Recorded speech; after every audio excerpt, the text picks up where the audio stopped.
নমস্কার বন্ধুরা, আজ আপনাদের সামনে পরিবেশন করতে চলেছি নারায়ণ গঙ্গোপাধ্যায় রচিত লঙ্কানাথম কট্টু সুন্দরম। বল্টুদার মন মেজাজ ভয়ানক খারাপ। ঠিক একটা বল্টুর মতো মুখ করে বসে আছে। যদ্দূর জানি মন খারাপ করবার বান্দাই বল্টুদা নয়। অবশ্য ইস্টবেঙ্গল ক্লাব গোল খেলে আলাদা কথা, নইলে বল্টুদা সবসময়ই বেশ উৎসাহিত থাকে, কিচ্ছুটিতে দমে যায় না। একবার থিয়েটারে বল্টুদাকে দূতের পার্ট দেওয়া হয়েছিল। রাজসভায় গিয়ে বলতে হবে, মহারাজ অশ্ব কিছুতেই ঘাস খাচ্ছে না। বল্টুদা সোজা গিয়ে বলে ফেললো, অশ্ব মহারাজ কিছুতেই ঘাস খাচ্ছে না। লোকে হই হই করে উঠলে বল্টুদা খেপে গেল। স্টেজের সামনে গিয়ে চিৎকার করে বলতে লাগলো, বলেছি বেশ করেছি, আরো 100 বার বলবো, অশ্ব মহারাজ কিছুতেই ঘাস খাচ্ছে না, অশ্ব মহারাজ কিছুতেই। বার 15 বলবার পরে সবাই মিলে বল্টুদাকে ভেতরে টেনে এনে ড্রপ ফেলতে হলো। এ হেন দুর্দম বল্টুদা হঠাৎ নাক মুখ অমন বিচ্ছিরি করে নিম গাছ তলায় বসে আছে কেন জানবার জন্য ভীষণ কৌতূহল হলো আমার। টিপি টিপি এগোচ্ছি, হঠাৎ কোত্থেকে পাঁচু গোপালের ক্ষেমঙ্করী পিসিমা এসে হাজির। এসে বেশ মিহি গলায় ডাকলেন, বাবা ঘন্টু। ঘোলটু বলবার একটু ইতিহাস আছে। ক্ষেমঙ্করী পিসিমার কোনো মাস শ্বশুরের মামাতো ভাইয়ের নামও নাকি বল্টু, তাই পিসিমা ও নামে ডাকতে পারেন না, শ্বশুরের নাম ধরতে নেই কিনা, সেই জন্যে বরাবরই ঘন্টুই বলে আসছেন। আজ কি যে হলো, ডাক শোনা মাত্র কোলা ব্যাঙের মতো 4 পা তুলে লাফিয়ে উঠল বল্টুদা। দাঁত মুখ খিচিয়ে বলতো, ঘোলটু? আমার নাম ঘোলটু নাকি? আমি ঘোল খাই নাকি? আমার কি ন্যাড়া মাথা আছে যে আমার সবাই ঘোল ঢালে? নাম খারাপ করবেন না, এই বলে দিলুম। শুনে ক্ষেমঙ্করী পিসিমা প্রথমে চোখ গোল করলেন, তারপরে গালে হাত দিয়ে ঘাড় বাঁকিয়ে কাকের মতো হাঁ করে কিছুক্ষণ তাকিয়ে রইলেন। তারপর বললেন, ও মা গো, 3 দিনের এড়ে এলো শিং নেড়ে, খুব যে ন্যাজ বেরিয়েছে দেখছি। খামকা হনুমানের মতো না পাচ্ছিস? খেলে কচু পোড়া। বলে ক্ষেমঙ্করী পিসিমা খুব কায়দা করে নাক বাঁকিয়ে চলে গেলেন। তারপরে আমি এগিয়ে গেলাম গুটি গুটি। দেখলে বল্টুদা কিরকম গাল দিলে তোমাকে? প্রথমে বললে শিংওয়ালা এড়ে, তারপর বললে লেজওয়ালা হনুমান, তারপর বললে কচু পোড়া খা। বল্টুদা এবার হাড়লের মতো মুখ করে বললে, বলুক, নিজেই কচু পোড়া খাগ্গে। তোমায় কিন্তু বিকেলে আম কাঁঠাল খাওয়ার নিমন্ত্রণ করতে এসেছিল, আমাকেও বলেছে। আসল খবরটা আমি এইবারই ফাঁস করলুম। তাই নাকি? বল্টুদা ধপাত করে আবার নিম গাছের গোড়ায় বসে পড়ল। তা আগে বললিনি কেন? এতক্ষণ দাঁড়িয়ে মজা দেখছিলি না? বলবার চান্স তুমি দিলে কোথায়? তার আগেই তো তেরিয়া মেরিয়া হয়ে লাফিয়ে উঠলে। হ্যাঁ, তাও বটে। বল্টুদা এমন একটা দীর্ঘশ্বাস ফেললে যে মনে হলো রীতিমতো সাইক্লোন বয়ে গেল। কি জানিস পেলা, দারুণ প্যাঁচে পড়ে গেছি। সেও ওই নামেরই ব্যাপার, প্রায় ঘোল খাইয়ে ছেড়ে দিলে। তাই তো ঘোলটু শুনে ওই রকম খেপে গেলুম। তুমিও কারোর নাম খারাপ করে দিয়েছ বুঝি? আমি ঘন হয়ে বল্টুদার পাশে বসলুম। আরে না না। বল্টুদা অন্য মনস্কভাবে একটা পাকা নিম ফল মুখে নিয়েই থু থু করে ফেলে দিলে। কি যাচ্ছে তাই ফল, ইস রাম ও রাম, দেখতে ঠিক পাকা আঙুরটির মতো, মুখে দিলে নাড়ি উল্টে আসে। মরুগে, যে কথা বলছিলুম, নাম খারাপ করলে অবশ্যই গোলমাল হয় একটু আধটু। রাঙাদির বড় মেয়ে দিল্লিতে জন্মেছে। রাঙাদি আদর করে নাম রেখেছে কুমারী রাজধানী চক্রবর্তী। আমি ভুল করে রাজধানীকে যেই দাঁতখানি বলে ডেকেছি, অমনি মেয়েটা ফ্যাচ ফ্যাচ করে কান্না জুড়লো। আর রাঙাদির সে কি বকুনি! তা সেসব কথা তুচ্ছ। সত্যি বেলা, আমি দারুণ প্যাঁচে পড়ে গেছি এবার। কি প্যাঁচ শুনে? বল্টুদা আর একটা নিম ফল তুলে প্রায় মুখে দিতে যাচ্ছিল, আমি হা হা করে উঠতে ফেলে দিলে। বললে, দুধ দেখতে পাকা আঙুরের মতো, আর খেলেই মরুগে। হয়েছে কি জানিস পেলা, আমার ছোট মামা থাকে মাদ্রাজে, খুব বড় সরকারি চাকরি করে। পরশু সেই ছোট মামা কি একটা কাজে 7 দিনের জন্য সিমলাতে গেছে। ছোট মামা সিমলাতে গেছে, তাতে তোমার পেঁচের কি হলো? থাম না বাপু, আগেই ক্যাচর ম্যাচর করিস কেন? বল্টুদা উদাস হয়ে কিছুক্ষণ আকাশের দিকে তাকিয়ে রইল। আমি ব্যস্ত হয়ে বললুম, ঘুড়ি কেটেছে নাকি বল্টুদা? বল্টুদা চটে গিয়ে বললে, ঘুড়ি ঘুড়ি, দিনরাত ঘুড়ি ঘুড়ি করেই গেলি। ইচ্ছে করে তোর পিঠে সুতো বেঁধে তোকেই আকাশে উড়িয়ে দিই। হচ্ছিল একটা দরকারি কথা। তা দরকারি কথাটা ঝাঁ করে বললেই তো হয়। বল্টুদা দাঁত খিচিয়ে বললে, বলতে দিচ্ছিস কোথায়? তুইও তো ছোট মামার বাদরটার মতো আমার হাড় জ্বালাচ্ছিস। ছোট মামার বাদর? আরে হ্যাঁ, সেই কথাই তো বলছি। ছোট মামার একটা শখের বাদর আছে, সেটা হাসে, কাঁদে, নাচে, আবার কিচিরমিচির করে গানও গায়। ছোট মামা সিমলা যাওয়ার সময় সেটাকে রেখে গেছে আমাদের বাড়িতে। বলেছে আদর করে নাম ধরে ডাকলেই বাদর এসে পায়ের কাছে লুটিয়ে পড়বে, তারপর যা বলবি তাই করবে। ঘুরে ঘুরে হুলহুলা নাচ নাচবে, ট্যাঙো ট্যাঙো বলে গানও গাইবে। আমি দারুণ আশ্চর্য হয়ে গেলাম। বাদর তো কিচকিচ করে, ট্যাঙো ট্যাঙো বলতে পারে নাকি? সত্যি বলছো? সত্যি মিথ্যে জানবো কি করে? ছোট মামা তো এই কথা বলে তক্ষুনি দমদম থেকে প্লেনে চেপে হাওয়া। এদিকে বাদরটা সেই ছুচোর মতো মুখ করে বসে আছে, তো বসেই আছে, খাচ্ছে না, দাচ্ছে না, কথাটিও বলছে না, থেকে থেকে গা চুলকাচ্ছে আর পটপট করে উকুন মারছে কেবল। তা নাম ধরে ডেকেই দেখো না কি বলে।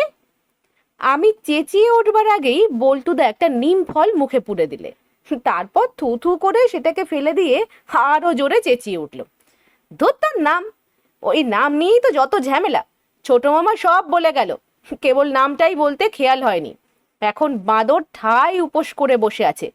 কলা দিয়েছি, মূলো দিয়েছি, জিলিপিও দিয়েছি, বললে বিশ্বাস করবি নে, আলুর চপ পর্যন্ত দিয়েছি। বল্টুদার জিভে জল এসে গেল। কি দারুণ মনের জোর দেখ, আলুর চপ পর্যন্ত খেলে না? বই কটা পুচকে উকুন খেয়ে কদিনই বা বাঁচবে বল দিকি? স্রেফ উপোস করেই মারা যাবে।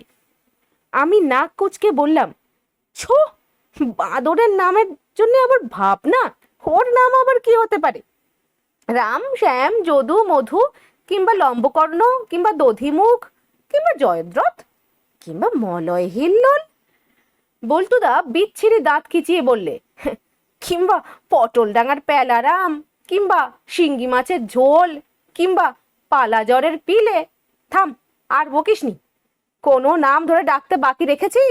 শেষকালে বাংলা ডিকশনারি খুলে অজগর থেকে বাঁশবন, মানে অ থেকে চন্দ্রবিন্দু পর্যন্ত সমানে আওড়ে গেছি। কিচ্ছুটিতে সাড়া দিলে না। তাহলে হয়তো বাদরটার ইংরেজি নাম থাকতে পারে, জ্যাক কিংবা জিম, নইলে ক্ল্যাটাক্লিজম, নয়তো হাইপোডার্মিক সিরিঞ্জ, নয়তো কনস্টারেশন।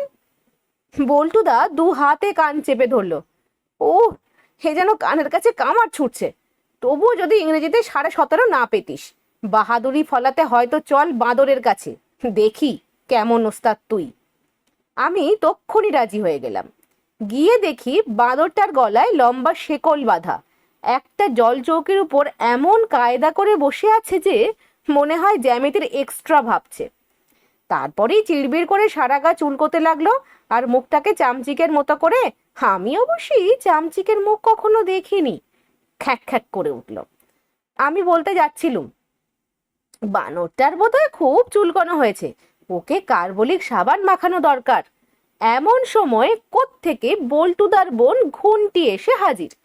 এসেই বাঁদরের সামনে বসে পড়ে চিৎকার করে গান জুড়ে দিলে, জলে হরি, স্থলে হরি, চন্দ্রে হরি, সূর্যে হরি। কিন্তু গানের সুরে বাদরের মন খুশি হলো না। ইকলুস পিকলুস ইচাং ইচাং বলে সে এমন একটা লাফ মারলো যে শেকলে বাঁধা না থাকলে ঠিক ঘুন্টির ঘাড়ে গিয়েই পড়তো। চ্যাঁ ভ্যাঁ করতে করতে ঘুমটি সোজা ঘরের ভেতর ছুটে পালালে। বল্টুদা হতাশ গলায় বললে, গ্রামোফোন এনে 150 রেকর্ড শুনিয়েছি, খেয়াল থেকে কালী কীর্তন কিচ্ছু বাদ দিইনি, তাতেও চিড়ে ভিজলো না, আর ঘুমটি কাইমাই করে ওকে ভোলাবে? দিত নাকটা আঁচড়ে, ঠিক হতো। আমি বিজ্ঞের মতো মাথা নাড়লুম। ওতে হবে না, ঠিক নাম ধরে ডাকা চাই, তবেই না। ডাক না, সারা দিন ধরে ডাক, যে নামে খুশি ডাক, হাম্বা হাম্বা করে ডাক আর ভ্যা ভ্যা করে ডাক। বলিস তো ডিকশনারি এনে দিই? আমি বীরের মতো বললুম, ডিকশনারিতে দরকার নেই, এমনিতেই ম্যানেজ করব। গোড়াতে বেশ মিষ্টি করেই ডাকা যাক। রামধন। বাঁদর একটা উকুন ধরল। ব্রজবল্লভ। উকুনটা পট করে চলে গেল মুখের ভেতর। যোগেন্দ্র কুমার, দধিকর্ণ, হরপ্রসন্ন, নন্দপুর চন্দ্র, বৃন্দাবন অন্ধকার। বাঁদর ফ্যাচাং করে আমাকে একটা ভেঙচি কেটে দিলে। বল্টুদা খিক খিক করে হাসলো। বললুম না, ডিকশনারির কোনো শব্দ বাকি রাখিনি, কিচ্ছু করতে পারবি না। আমি বিরক্ত হয়ে বললুম, থামো না বাপু, বলতে দাও আমাকে। রাক্ষস, খক্ষস, কপিধ্বজ, বনহংসী, ইন্দুনিভাননে। বাঁদর ভীষণ জোরে খ্যাচাং করে গা চুলকোতে লাগলো, যেন ছাল চামড়ে সব উপড়ে ফেলে দেবে। তখন আমার মাথায় একটা বুদ্ধি এলো। মাদ্রাজের বানর, একটা মাদ্রাজি নামই ওর হওয়া উচিত। ঠিক, দি আইডিয়া। ডাকলুম, মাদ্রাজম। বল্টুদা বললে, ও আবার কি? মাদ্রাজম মানে কি? ওরা সব অনুসার দিয়ে বলে, আমি জানি, বলতে দাও না আমাকে, বিরক্ত করো না। মাসলিপট্টম। এবার বাঁদর যেন একটুখানি কান খাড়া করলো। উৎসাহ পেয়ে বললুম, তাঞ্জরাম। বাঁদর আমার মুখের দিকে প্যাট প্যাট করে তাকালো, যেন বলতে চাইছে, বেশ হচ্ছে, চালিয়ে যাও। আমি চেঁচিয়ে বলতে লাগলুম, কাঞ্জিভারম, শিব সমুদ্রম, ওয়ালটেরম। তারপরে আর মাদ্রাজের কোনো জায়গার নাম মনে হলো না। আমি ধাঁ ধাঁ করে বলে চললুম, হিমাচল, গোবরডাঙ্গাম। গোবরডাঙ্গায় মেজ কাকিমার বাপের বাড়ি। জামশেদপুরম, চিত্রকূটম, পটলডাঙ্গা। যেই বলেছি পটল ডাগাম, তক্ষুনি সেই ভয়ঙ্কর কাণ্ডটা ঘটল। 3 দিন ধরে কানের কাছে নানা রকম নাম শুনতে শুনতে বানরটা তিতি বিরক্ত হয়ে গিয়েছিল।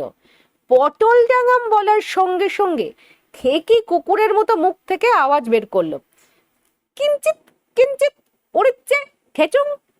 তারপর একখানা ভয়ঙ্কর লাফ। সেই লাফে শেকল কটাং করে ছিঁড়ে দিল। হাট বাঁদর তক্ষুনি হিঞ্চে হিঞ্চে গুস করা বলে পাই পাই করে তেড়ে এলো আমার দিকে। আমি বাপরে মারে বলে পালাতে যাব, হঠাৎ বারান্দা মোছার ভিজে ন্যাকড়াটার পা পড়তেই ধপাস ধাই করে উল্টে পড়ে গেল।